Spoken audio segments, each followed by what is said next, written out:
Hey, welcome to another update on Archmage Rises, Nick's favorite role-playing game. That's true. All right, good. You left me dangling there.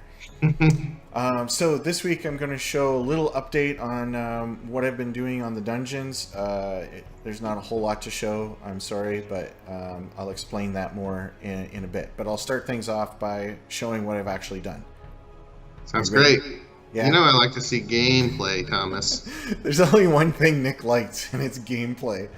That's and true. Every time I talk to you in Skype chat during the workday, you're like, hey, that's great, now integrate it in the game. Hey, that's great, now integrate it into the game. Got some new pictures. Yes. So let me tell you what it is that I've actually done. Oh, the flames are not going. Okay. So a couple of new things that I've done here. The first is I have a new data model. I had to, I don't know, I was like throwing stuff on the screen and I won't go into the specifics of it, but then when I started trying to figure out, hey, is there already something hanging on the wall? If so, then I can't put something else there. When I started trying to do those checks, it was proving extremely difficult. I'm like, I need a new data model for this. So I made a new data model. That was probably the biggest amount of work that I've done. The second thing that you can see here is that I have a couple things hanging on the wall. I didn't show that before. And so what it's doing is it's grabbing stuff from a library. I only have 3 or 4 things in it right now. And it's jamming them on the wall. And it's looking for spots to put them on the wall. So there's also like a chance. There's like 50% chance it's actually going to throw something on the wall. It also has variable size to the things that it can put on the wall. So these pictures are currently 2 units big, but if I had one that was 5 units big and one that was 2 units big, it would look at the size of the wall and be able to determine if a 5 will fit there, and if it won't, then it will only look at 2s, that kind of thing. And then once it puts something on the wall, then it can't overlap it. And that's why I needed a new data model. And then I found it was really hard to see the doors. So I added torches to the door. So whenever there's a door, it immediately puts a torch right beside the door. And that way you can see it. So I don't know. I like that. Yeah, it seems even lighter than some of the other pictures too. It seems like maybe there's external light. I think it's coming from behind us. There is some light coming from behind us, but basically when I added in, there's 3 torches in here, and I had to make them strong enough that you could actually see the doors. So I don't know, maybe it's too bright, maybe it's not. It also has to do with like the ceiling of it. So I'll use my cool generator and I'll make the room a little bit bigger. And blammo. See, now it's darker. Yeah, that's cool. Right? You like that? You like how it even changes the dungeon while you're while it's running? Yeah, that's awesome. So blammo. So the reason for that is I'm going to put a spell in the game, and you just say redungeon, and then you get a different dungeon than the one you're in. That's actually that's an old school AD&D and 1 trick that the GM would put or the designer of one of those crazy adventures that you buy would put like a spinner or something on the ground, so like when you stepped on it, it would spin you 90 degrees twice, but they wouldn't tell the player. And so when the player's like marking their map, suddenly the maps don't line up and it's like just screwing with you kind of stuff. That's horrible. Yeah, it's totally horrible. Anyway, yeah, so you imagine if there's like a button or a trap or something, you click it and then it just like rejigs the whole dungeon. Wouldn't that be great? Yeah, anyway. Yeah, that would be terrible. Okay, so variable sized objects. Oh, and the last thing is there's a door in here that I pulled in from Sketchfab, which is a website of 3D assets. And so it's the first time I was able to grab something outside of the Unity asset store and throw it into the game. I'm not bragging or anything, I'm just saying that was a necessary step. Because the whole reason for doing this 3D was that I'm not dependent upon Roger drawing a bazillion different kinds of doors and stuff, that I can just go and grab already made doors and bring them in. So there's also like little tiny things that probably aren't even noticeable. But the I don't know, you can kind of see that blue painting with the black border around it. It has a slight tilt to it. So anyways, things can be like not straight. Anyways, there's just little modifications and stuff. So anyways, the data model is kind of interesting for those who are interested in behind the scenesy stuff. I will just paste it in here. So this is my debugging thing. So I'm gonna put it in here, and what you can see in this is I have to lean over because it's on another screen. But what you can see is doors are D's, and free spaces are dots, and basically it's using the old Rogue letters for showing things. And so this is how I can debug and see like if things are actually lining up. So once I throw down a door, the door fills up those slots on the wall. So we can see that from the back, there's a free spot, and then there's a bunch of door, and then P is for pictures that are being hung on the wall. And so we can see the P's we have 2 sets of P's. There's actually a space in between them. So we have 2 sets of P's, then we have a little bit of space, then we have another P. Anyway, so that's the data model. And so it's actually reading essentially that little file in memory and throwing out the dungeon in front of you. Yeah, that's cool. I don't see the back wall door, but that must be something somewhere else. Oh, there it is at the top. Yeah, it's at the very top. Okay, and, cool. And I even had to put in a little grid for alignment, so I can check the measurements, right? I can see like, you know, I think it's supposed to be at X4, but I can actually look in Unity and see if it's actually at X4. Yeah. And it took me a while to like align those things and get it working stuff. So anyways, I have the new data model, and that is working, and allows me to generate dungeons all day long. So I'm working on the walls, and the next step is to start filling in the space in between the walls. Yeah, that's gonna solve a lot of problems when you're putting stuff on the chests and stuff on the ground.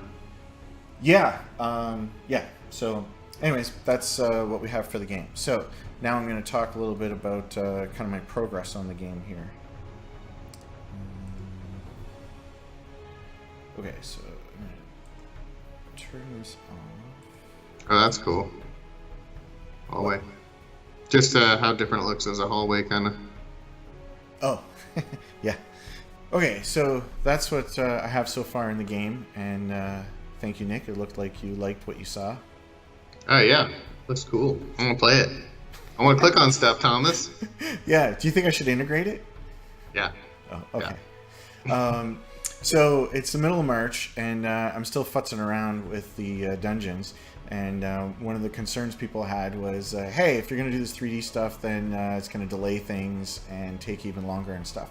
Well, I have an answer to that, and it's not a very good answer, but it's a truthful answer, and so I will share it. Because a long time ago, when we decided, actually 90 episodes ago, when we decided we would do video updates, I said, well, I can at least make them honest. They may not necessarily be good, they may not be what people want to hear, but they'll at least be honest. So it's time for some honesty. And the answer is, the reason I'm still working on these dungeons is because I have not been working on Archmage very much. Boo. And so there's, I guess I'll talk a little bit about that. So being an indie game dev is hard, and I've mentioned that more than once on these updates. But basically coming back from holidays in kind of December and into January, like starting in January, one of the reasons that I chose to work on the dungeons was I was just not feeling the fire inside to, you know, get to work, right? Like get going on fixing the game and working the game and add stuff to the game and everything. And so I was like, you know what, I'm going to work on this 3D dungeon stuff. And I guess the bottom line is I've been working on this for 4+ years. I've added not 1 but 2 children to my household since I started working on the game, and I'm tired. I went and saw a counselor. He costs $185 an hour, and I went and had a session with him and talked through some of these issues. And he said a bunch of things that I won't go into, but one of the things is I'm tired, and he gave kind of an analogy of someone that he knows that ran 3 Ironman triathlons back to back to back. Now, an Ironman triathlon is even longer than a normal triathlon.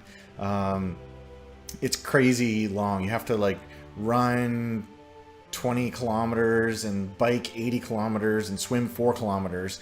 And you start at 7 in the morning, and if you don't finish by midnight, you're cut. Oh, man. You're just not allowed to finish. And he did 3 of these things back to back. So by the time he showed up on the 3rd triathlon, the 3rd Ironman, and everybody's like getting ready to go, everybody was fresh, and he'd already done 2. So he was like deliriously tired. He was like, I'm not even sure if I'm gonna make it. You also have qualifiers that you have to do during it. So like when you're swimming, you have to be done within 2 hours or something like that. And if you're not, you can't even go and do the bike and the run. Oh, man. And so he's like, I don't even know if I'm going to be able to qualify after the swim and stuff. But anyways, he did it, and he made it through. And so one of the reasons that I'm feeling the way that I'm feeling is I've been running for 4 years, working on this thing. Thousands of hours have been put into it and stuff. And I really wish it was done, and it's not. And that makes me angry inside at me. And that gets real hard. So, so basically, for the last number of weeks, like I was away in Chicago, and Claire did her dancing thing. Oh, and by the way, since the last video update, if anybody cares, Claire and Avery went and did another dancing thing for the Detroit Pistons, which is an NBA team in Detroit, and Claire's dancing teacher was selected to do the pre-show before the game starts, and so it was Scottish Day, and so they had all of her dancers come out, and most of her dancers are like 12, 13, 14, and then there's my 6-year-old and 4-year-old that come out, and the teacher said to the 4-year-old, Avery, she said, don't do the dance, just jump up and down and put your hands in the air like this. And so Avery just went out there and just jumped up and down. And so I'll show a little video right here of them dancing for the Detroit Pistons. Anyways, that's kind of funny. So anyways, there have been things like that where like I'm gone away and whatever. But even when I am home, I am doing an embarrassingly small amount of work on the game. 5 hours to 10 hours a week, which is like not enough to get really anything going. And so as I've been reflecting on that, I was like, you know what, I need a break. And people might say, well, you already took a break. That was the whole point of like Christmas and stuff. And it's like, well, if you have small kids, you will know that taking a vacation with small children is not a break. In fact, I remember when I was running my software company, and people would take time off, like they would take a week off to go to a cottage with a family or something like that. They would come back to work to relax, to get away from the family and everything. And the same thing was true about people having babies. They would only be gone for like 3 days at the most, and then they'd be back in the office. It'd be like, hey, you could take the whole week, like don't worry about it. And they're like, no, I'd rather be here. So anyway, I decided to just kind of embrace the fact that I'm tired and take some rest. And that actually ended up with me playing Minecraft in VR. I haven't played it before. I played Minecraft in 2012 or something like that when the first version came out. I played it, whatever, I'm done with it, put it aside. And then I saw it popped up on the Oculus store, basically for free. They have like a VR version for free. Anyway, the whole point is that I was like, yeah, you know what, I'm just going to fire this up, see what it's like. And holy cow, Minecraft in VR is phenomenal. It is so good. It's so addictive. You have not played Minecraft if you haven't played it in VR. It's like a whole nother experience. I haven't played it in VR. I haven't played it for probably, 8 years, maybe 10 years, probably. Yeah. So anyway, back to the game and me working on it. So this experience that I'm having of kind of, I guess, being in a slump or, I don't know, tired or whatever. I do want to clarify one thing. I'm not stopping working on the game. This is not the end of Archmage Rises or anything like that. This is yeah, I've been running for a long time and I'm tired, and I'm taking a little bit of time to restore myself before I can dive into things. That's what I'm talking about here.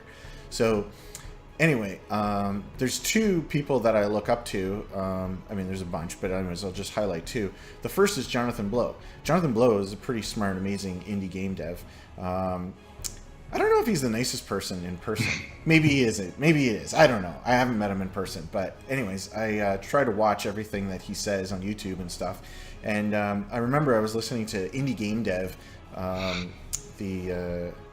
no, what was it called? Anyways, I was listening to some podcast with Jonathan Blow on it, and he was talking about it, and he was like, yeah, I've been working on The Witness, been working on it for 5 years. One of the reasons it took so long is because I actually stopped working on it and went and made another game for 6 months, and then came back to working on The Witness. And, people are like, hey, I want The Witness. What are you doing? And his answer to that is like, yeah, I was just sick of working on it. And, being creative in any pursuit, game dev, music, or I don't know, whatever. It uses up your soul. I don't know what else to call it, or your mana, to use the Final Fantasy thing. But anyways, it uses up your mana, and so he was like, yeah, you just get sick of working on it. You got to put it aside, get some distance from it, and then you can come back to it. And he says that's the discipline. You have to actually come back to it. Most indie devs work on something, they're all excited, they get the thing going, whatever, and however long that is. I don't think many of them go for 4 years, but anyway, they go for 4 months for sure, or whatever, and then it gets hard, and then they get kind of slumpy, and then they are like, you know what, I'm going to put that aside, and then they never come back.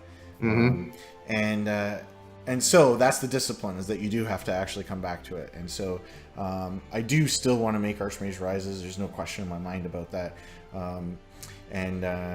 Yeah, I am going to continue working on it. The second one is Stardew Valley. The Stardew Valley guy, his name is Eric what's his name? Barone. Yeah, Eric Barone. I read about him in Blood, Sweat, and Pixels. I'm always reading postmortems. I'm always trying to figure out how people make games. I don't know what I'm doing, so I figured maybe if I learn what other people did, at least then I'll know maybe something. Yeah, nobody knows what they're doing. They just, they just keep pushing away, and then once you're done, then you know. That's every creative endeavor, right? We're all posers. So in Blood, Sweat, and Pixels, it kind of chronicles the story of how Eric made Stardew Valley, and he made it hardcore. He was looking for a job, didn't get a job, and so he decided to be an indie game dev. So he lived off of his girlfriend. He never left the house for 5 years. He never left the house. And then he got into this slump where so this is the situation, right? His girlfriend is supporting him, paying the household rent, whatever, and supporting him. And she's like, happy to do it because, he's building the game. And one day, maybe the game might do well, right? She doesn't know, she loves him. Not really, I don't know how much she loves the game or whatever, but she loves him. And she's like, okay, off I go to work in order to make that money and pay those bills. And as soon as she leaves the house, he just fires up Civilization, starts playing Civ all day because he doesn't want to work on Stardew Valley, right? And he starts playing some other games and stuff. And then he feels incredibly guilty because he's like, oh man, when she comes home and he has to quickly switch over to his code editor and stuff, right? And this would go on for weeks and stuff. And then he's like, I don't know if I should confess and tell her and stuff. And so anyways, I'm in a similar kind of thing. And I didn't want my wife to know. And anyway, I told her. So I came clean, and she was not very impressed. But it's kind of hard to hide the fact that I've been playing Minecraft in VR, because as soon as you take the Rift off, I got this big circle around my face, right? It's like tracks on a drug user. You can see it. You can see it. I know what you were doing. And anyway, so there's parts of me that are really envious of him. Is that he just blocked out everything and just sat down and made Stardew Valley. He actually made it several times because he kept going back and redoing his artwork and redoing work as he went along, throwing things out and stuff. But anyway, he had no friends, no social life, no family, no nothing. It was just him and the computer for 4.5, almost 5 years. And I was reflecting on my life, especially talking with the counselor and stuff. And I was like, wow, I have really terrible work hygiene. I have, my mom does Meals on Wheels. I don't know if you know what that is, but that's where. Okay, so they'll make food, and then there's people that will drive it to people who are too sick or old or something that they can't get out and make their own food. And so my mom will drive that. So for instance, at 11:30, she'll be like, oh, I'm going to go to a Meals on Wheels. Here's James, our 3-year-old. He's watching TV or whatever. And, you know, I'll be back in an hour or two. And I'm the only one home because my wife was out for whatever. And then 10 minutes after she leaves, he poops his pants. And I got to clean up the couch. I got to clean up him. Right now he's toilet training. And, you know, I got to deal with that. And so I get interrupted and I go and I deal with that and whatever. So anyway, if I look at my life, I have so many interruptions. Like my grocery store, we're doing a new delivery thing where we deliver to your door, and I have to buy a cargo van in order to do that and stuff. So anyways, I have all these things that are interrupting my life. And then I'm like, man, I can't get anything done. And then the answer is, well, of course you can't get anything done. You have terrible work hygiene. You have like all this stuff bombarding you. And so you remember last year, maybe you remember, Nick, I went and lived in your house. And so that was to get that kind of Stardew Valley, like just put the blinders on and just work. I got a ton of stuff done. I was actually really proud of myself. And kicked Build 11 out the door, and maybe it could use some more loving, but anyway, I kicked it out the door, and it's out there and stuff, and that's great. And then I come back home, and I didn't learn a thing about how to work here. I know how to work in Portland, but I don't know how to work here. And so that's what I've been spending some time really reflecting on. Like, what do I need to do to be able to work here? Because I can't keep flying out to Portland every time I need to get a build done. I wouldn't mind the company. As much as you may like that, Nick. It's not sustainable. Yeah. So you've had your own experience with working on a game forever. Oh, yeah.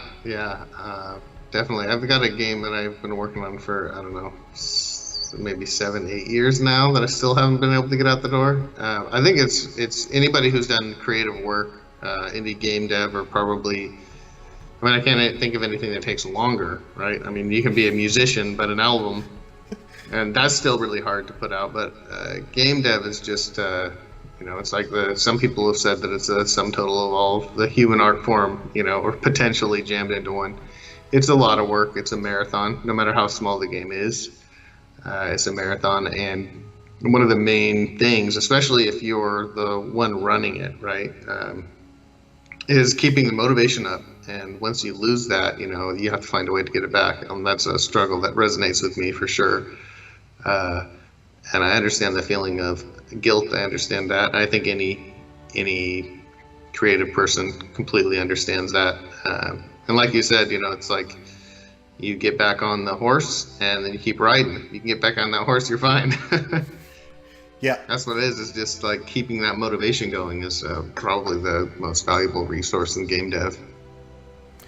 So, yeah, I feel guilty. And anyways, part of this is confessional.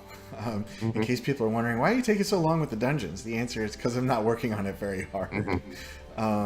And I wake up every day and I would sit down on my computer and I would like try to work on it and stuff, and it's just like not going. It's not writer's block. It's different from that. It's like if it was easier to make this game, then I would work on it. But it's hard, and then my life makes it hard. So it's like hard.